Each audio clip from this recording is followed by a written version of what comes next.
Okay na ba? Good morning, everyone. Good morning, Sir Ryan. I'm James Lester Bigole from Discipline 31. In this video, we'll talk about our example where we'll calculate 5 add 11 subtract 6 from loading values into memory to performing arithmetic operation, and show you how the SAP1 architecture process or SAP1 this task in real time. Mm, mm. First po is tackle po muna natin yung mga parts and kung saan po siya ginagamit.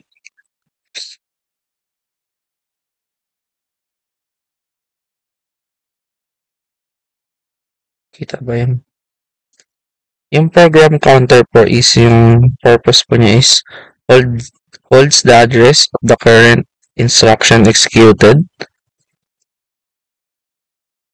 It increments automatically after each instruction fetch po. Yung operation po niya is fetch pace. The PC sends the address to the memory address register or MAR. Memory address register po. Yung purpose po niya or yung role stores the memory address from which data or instruction need to be fetched. Operation po, send the address to the ROM to retrieve data instruction. Yung ROM na po, yung read-only memory or pinaka-purpose po niya or role contains the program instruction in binary format. Each instruction is made up of code, operation code, or an data memory address. It supplies the instruction at the address provided by the MAR. Instruction register or IR. It stores the instruction fetched from the ROM, and it splits the instruction into the opcode, upper 4 bits, and operand low 4 bits for decoding and execution. Controller sequencer po. It decodes the opcode and generates a control signal to orchestrate the execution of the instruction. It determines the operation load, add, subtract, out, halt based on the opcode. Katulad po ng halt po is 1111. Accumulator, A register. Sabihin, hindi ko pala napakita.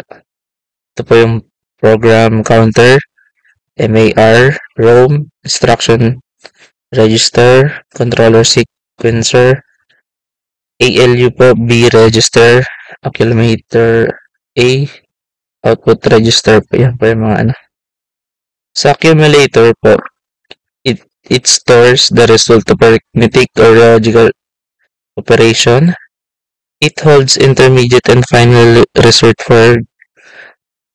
during execution. B register. Ito po. Saan na yan? Role. Or it temporarily stores the operand for arithmetic operation. It is as a buffer for data to be added or subtracted. Other subtractor or ALU. It performs addition or subtraction based on the control signals from the controller sequencer. It processes data from the accumulator and B register and stores the result back in the accumulator. Output register po. Dito. It displays the final result of the computation It receives data from the accumulator and show it on the output display. Wait lang po.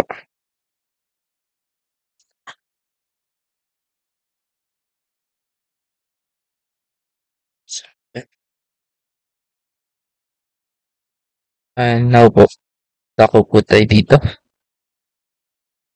So, for dito naman po is load 8, load the value at the address 8 into the accumulator value is equals to 5.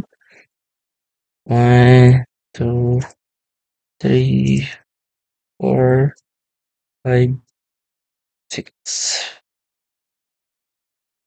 Yan po. And for the addition naman po is 9 each po. 9 each. For add naman po is 1. Ay, nag-drop.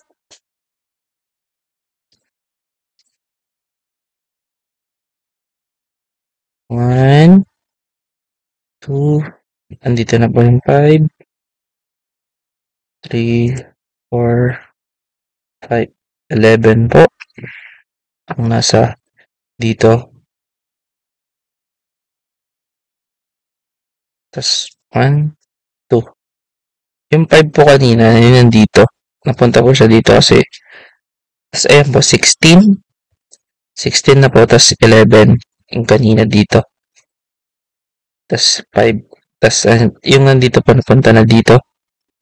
Yung subtract po is yung alam lang po natin yung 3 na una is same pa rin po.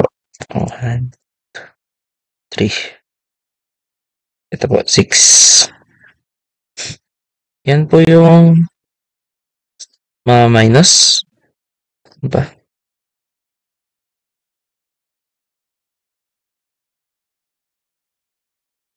Tapos for out naman po, 3. Ay, ito po yung out. Na, yung 10 po dito. Punta sa LU. Ay, LU. Tapos napunta po sa output register. Para naman po sa halt. Ay, lalag.